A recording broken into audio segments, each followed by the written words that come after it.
Today, I am going to explain a Chinese youth romance film called Sweet Combat. Spoilers ahead, watch out, and take care. In the opening scene, we are introduced to Fang Yu, the best female MMA fighter in the state. She has only recently started taking part in official matches, but has had an unbeatable record. Her recent big win has caused a sensation in the media, making her even more popular. A flashback shows us Fang Yu telling her wealthy businessman grandfather that she wants to be a fighter. She was always expected to help the family business growing up, hence her grandfather was very disappointed. Then, we are introduced to Ming Tian, a young man living in Macau. He has two younger siblings currently studying in middle school. The kids are Ming Tian's responsibility since their mother abandoned them and their father passed away. His brother loves watching MMA fights on TV, and his favorite fighter is Fang Yu, who he refers to as the Queen. To earn for his younger siblings, Ming Tian had to drop out of college and start working as a delivery guy at a local restaurant. Currently, he is trying his best to get into a college with a decent scholarship to continue his education.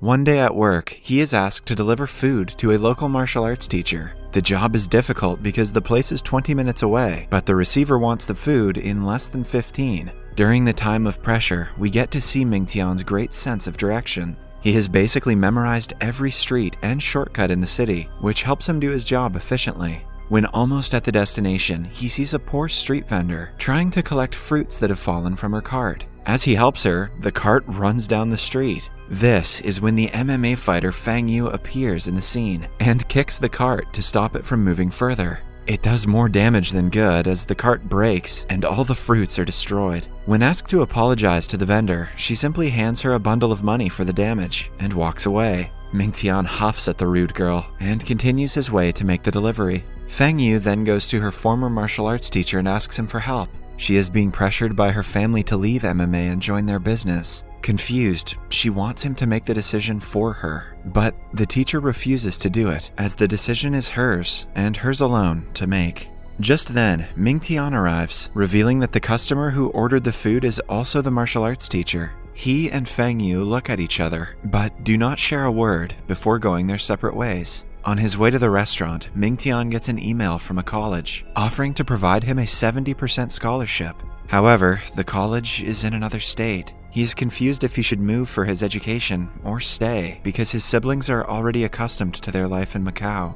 To solve the dilemma, he goes to a wisdom fountain and asks the universe to show him the way. At the same time, Fang Yu is on the other side of the fountain, doing the same. They think for a while and come to a decision. Fang Yu decides to go through with her fighting career, while Ming Tian plans to move to another state. Ming Tian's boss is a kind man who helps him with the moving process and provides him a job as a delivery guy in the place he is moving to. He even offers Ming Tian money and resources if he needs them.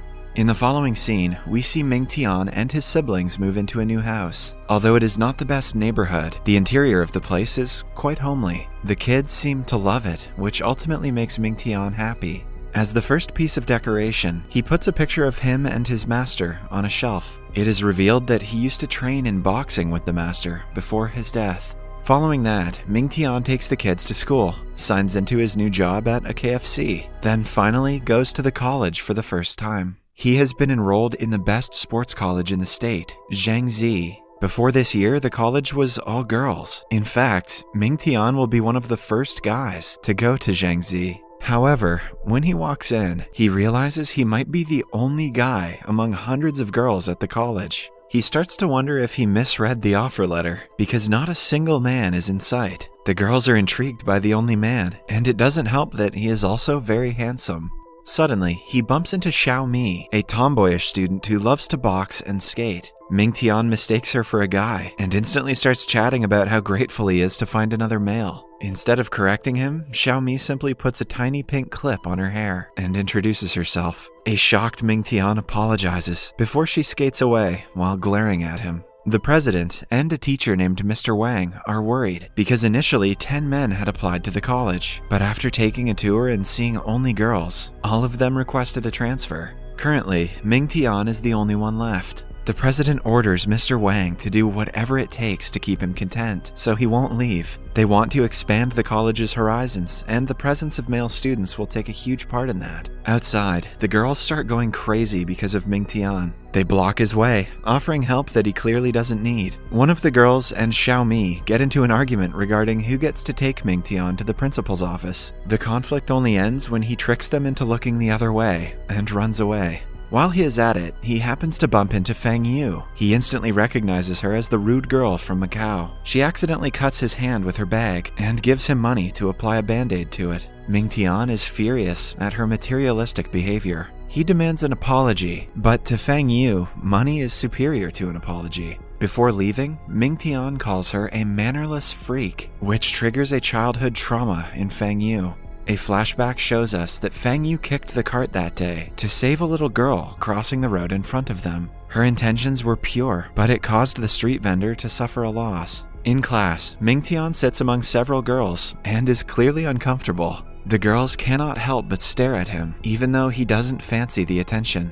Meanwhile, Xiaomi and Feng Yu are training together in the college's boxing club. It is revealed that they are best friends who share a common interest in boxing. Xiaomi sees that something is bothering Feng Yu.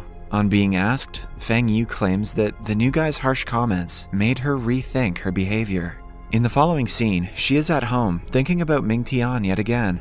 A flashback shows us that when she was little, her parents refused to acknowledge that she was a girl. They always wanted a son, so when she was born, they treated her like one.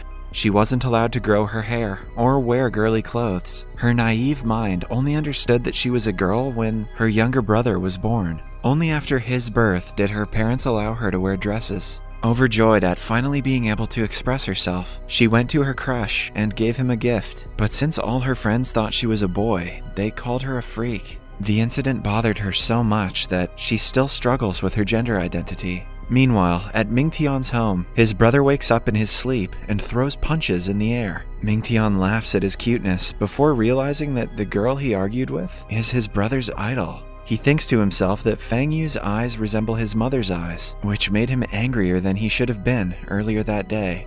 In college, Mingtian is continuously bothered by the girls, so much so that he can hardly concentrate on studying. The president and Mr. Wang, on the other hand, are overjoyed that he agreed to stay, but Mingtian is planning to transfer to another college, even though they provide less percentage of tuition scholarship. The college's diverse clubs are the distinguishing feature, unique to it. The students spend more time in the clubs, comparatively, than their studies. In the clubs, their talent and skills are polished and showcased at an international level. Some girls take boxing, some take taekwondo, some gymnastics, and so on. Feng Yu and Xiaomi are in the boxing club. The freshmen are encouraged to take a tour of all the clubs to choose one that they would like to join. During the tour, Mingtian checks out the boxing club and finds Xiaomi and Feng Yu fighting. He is mesmerized by Feng Yu's skills that are very similar to his master's. He assumes that she must have trained with the same master, but dismisses the thought. The girls force Mingtian to be in their clubs and even fight each other for the same reason. To get rid of them, Mingtian disregards his interests and decides to join the swimming club, the one with the fewest members. He confidently goes to the pool and takes a dive, waiting for the instructors to arrive. But strangely enough, the pool is filled with several fish. A woman informs him that the club has been disbanded due to low enrollment, and the swimming pool has been modified into an ecological pool. This is the last straw for Mingtian. He decides to transfer to another college, even if it means paying more tuition fees.